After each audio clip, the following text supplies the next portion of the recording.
Welcome to the countdown to SAMAs32 in collaboration with Barret Edelstein, Celeb Savant, recorded at Solid Gold Podcast in Johannesburg, South Africa.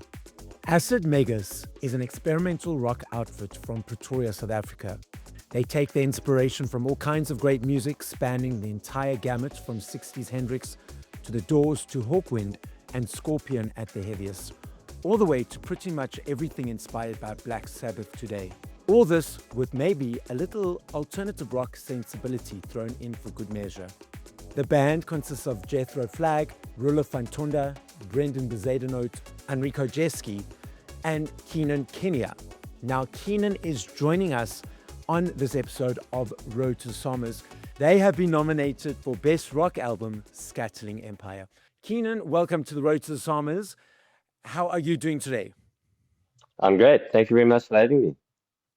It's a pleasure. Thank you for your time. Now, a couple of questions. What is your role in the band? Well, I play the guitar in the band along with Brendan Bezadenot, but I also manage most of the songwriting and recording, concepts, ideation, quite a lot of it. And how did you guys choose the name Acid Magus? It was really, at the time when we started the band, we were quite heavily involved in trying to be a stoner rock act. And I suppose it's not the most original story. We were just trying to look for something wizardy and trippy and psychedelic-ish because we were very much inspired by, this is around 2021, when the psych rock scene was quite big, like King Gizzard and the Lizard Wizard and all bands like that. So it was really just a matter of thinking of something wizardy and trippy, and we just landed on the name. I randomly came up with it. It was probably had some beers and it just came out. I mean, then we stuck with it because it seems relatively original for a not original name, if that makes sense. Yes, it does. Now let's dive into the nominated project, the Best Rock Album, Scatterling Empire. Tell us about this project. So, like with all our albums, we like to do loose concept albums. I say loose because it's not telling a specific story. However, it has a theme and it has an antagonist and a protagonist. And what we wanted to do, this is the first time we had Jethro on drums, and we had the full lineup. We were 5-piece. We actually started as a 3-piece, really basic grassroots. So this being our third album, it was also the only one. The first 2 albums I recorded myself at home. And this was the first one we actually took into studio with Jacques Duplessis at High Seas.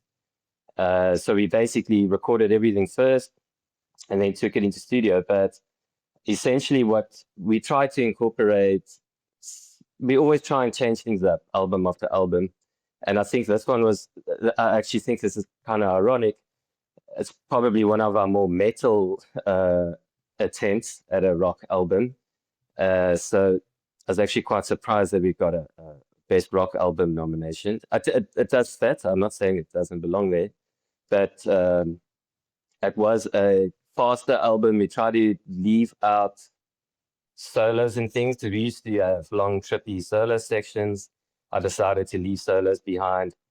And essentially, it's basically a story, kind of evokes themes of, colonization and what it can do to, rich, deep cultures and how it could potentially destroy it, or at least change it and mold it. And basically put that in a kind of fantasy-esque realm. So there's a witch and an emperor, the protagonist and the antagonist. And they're actually 2 song titles as well on the album. And that's basically more or less what we were after with that. Whether we hit the mark or not is always up to, well, actually, does it matter? We made it. We were quite happy with the outcome, I must admit. Yeah. So does that theme of the witch, the emperor, and the colonization in the fantasy world, so to speak, is that a thread through all the songs on the album? Yes, indeed. So it's basically about losing identity, attempting to regain it, losing homeland, to a foreign invader. And once that's happened, you'll never get it back. It's actually got quite a sad, bleak ending that sounds quite nice. We try to close it off with something big and pretty and epic, but that's actually a very dark closing message. But it sounds very cool when I think it sounds cool. The lyrics are quite cool. I put a lot of effort into, well, effort, but a lot of thought into lyrics. I write all the lyrics as well. And I like to keep it open, so open to interpretation. It's not line on line telling, it's not sentences, it's more just interesting phrases that sound good to me. And yeah, I think that works. Now, tell us about the creative process in creating the project. So it usually starts with me in my home studio. I'll track, I like to start with guitars. Sometimes I start with bass lines, and it's basically just getting riffs out. This is riff rock, riff metal rock. Everything revolves around the riff. So there'll be a bunch of riff motifs, and I'll just flesh out songs. We'll be putting drums, whatever it might be. Lyrics come right at the end, vocals come right at the end. It's purely musically driven at the outset, and I then send it to the band, and everyone, much to my dismay, has their opinions, and things could change. They might be like, no, this is trash, change that, or this is great, keep that, make that longer, make this shorter. And for someone that spent hours in their home or bedroom studio, putting it all together can sometimes be a bit of a, I might be a pushback a bit, get a bit defensive, but I don't have the objectivity that they bring to the table in that situation. So then the changes get made. Right at the end, I'll sit and listen to the music and write lyrics. And obviously the theme is always in my head, but I don't have words. Then I'll sit with and I'll put words down. And I like to listen to the music and actually write the lyrics to a melody in my head to what I hear.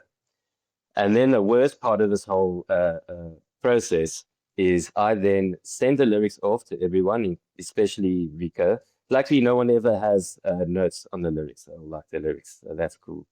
But then I will also voice note Rico my melody for the lyrics, which if he ever had to play for people would be truly embarrassing because I'm no singer.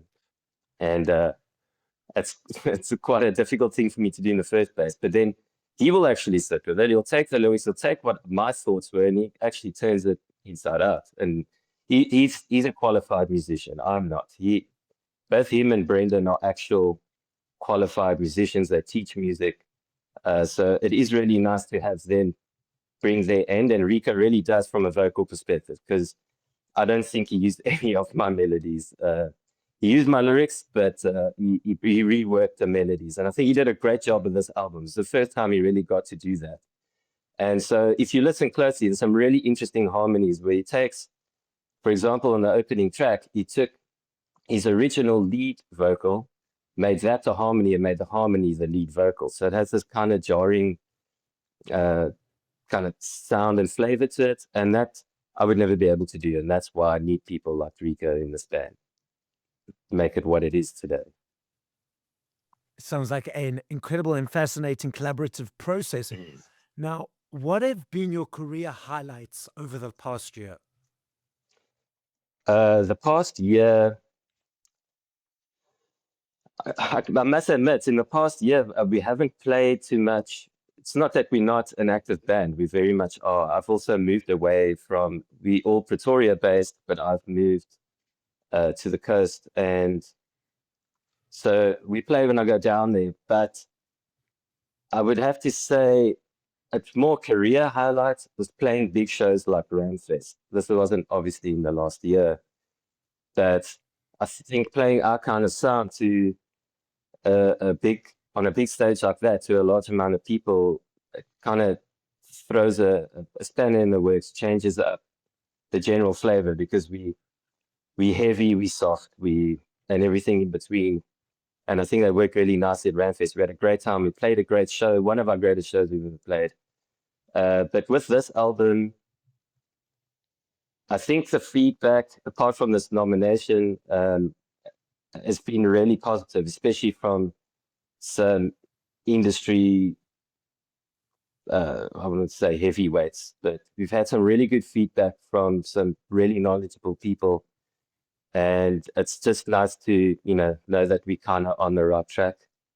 And yeah, just actually getting this album out there at all is a great highlight for me. It's very difficult to write, record, and release albums, especially of this genre, this nature in our country. And so I find that to just be a great privilege all in its own, to be honest.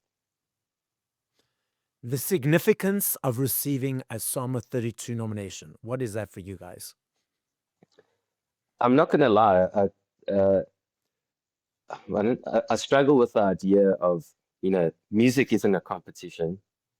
However, it must be celebrated, especially in our country where we are within a small genre, probably an even smaller genre. We have a really great rock and metal scene. So I think for acts like ours to end up on a nomination, and this includes We Kill Cowboys, and also I love seeing Evert there once again, especially with Aces. I think Aces is an incredible project. Evert is a massive hero of mine. I really actually hope he wins this. He's like the Leo DiCaprio of SAMA nominations, in my opinion. So what I was actually trying to say there is, and I'm going to use this platform to put this out there, I'd really like to see the SAMAs actually bring a metal category or metal adjacent category into the awards, because this country has outstanding international quality. I hate that phrase, international quality. We're all musicians. It doesn't matter where you come from, but we have excellent acts that deserve that platform. So it is in the end, this is very important to me. Initially, I was like, it's not a competition, but it must be celebrated in some way, shape, or form. We don't like having expectations on things, because then there's that goal of like, oh, I'm expecting this to happen, because then there can be disappointment. So what is your energy for the expectations of the evening of the 15th of August? So I'm unfortunately not going to be there because, as I said, I've moved away. I'm quite far away. I am. Two of the guys are going through though, and I'm interested to see what their feedback's going to be. If I was going, I have absolutely no expectation of what it might be, or however, I'm sure it's going to be a great party. Looking at previous events and what I've seen on social media, it looks like it's a really nice, prestigious event. And like I said to the guys, if you end up winning this thing, if we end up winning this thing, which is incredibly doubtful, like I said, I'm rooting for Evert. Please mention on stage that they must add a metal category. We can do that, or at least speak to as many people as you can and chat to them about a metal category or a hard rock category, whatever you want to call it. It's just, I feel like a lot of people are being left out of this process that should be there. Amazing. So guys, this is Keenan Kinnier joining us on the road to the SAMAs32, nominated for Best Rock Album for Scatterling Empire. This is Celeb Savant signing out.